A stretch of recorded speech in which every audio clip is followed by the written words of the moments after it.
Today we're going to talk about art and what to do with art in your home, which I know can be kind of an intimidating thing for people. I think people sometimes think, oh, either it's got to be super collector, really high priced art, or people get frustrated and they feel like, I'm just going to fill the space. As designers, our job is to sort of curate your life, right, into your home. So we're telling your story through your house. Or it could be that you love to collect art and you've got this great, huge, valuable collection. It's different for everybody.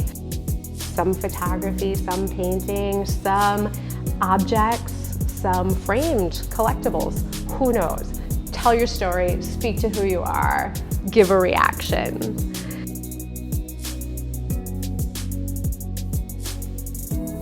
You might say, hey, listen, I really want to be an avid art collector.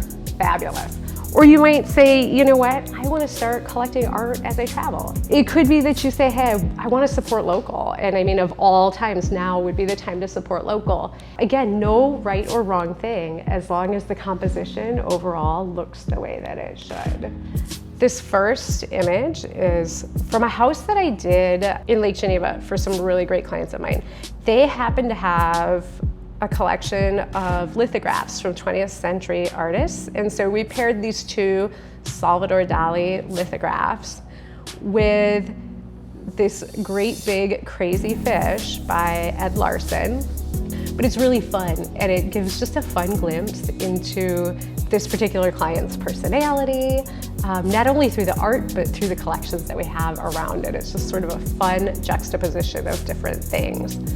In the same house, we used just an inexpensive poster of Dowfuski, which is an island in South Carolina where this client used to have a home.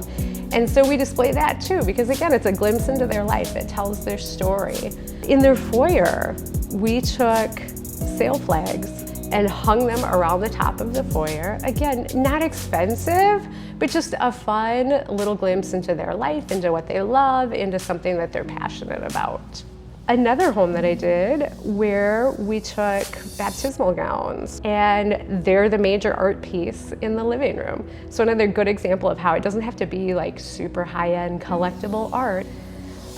In that same house, we have these great woodblock prints of the city that this particular client grew up in. And so we displayed those, but we displayed them alongside this oil painting that she had loved for years.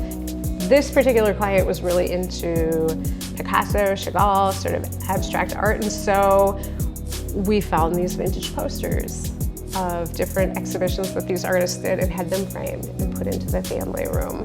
Maybe you love art and you love to do art. I had the privilege of helping some friends of mine who are both fabulous artists in their own right do their home a few years back, and we used their art that they created. It doesn't matter, as long as you're passionate about what you have, as long as it tells your story, it evokes a feeling, it's art, and I think it works.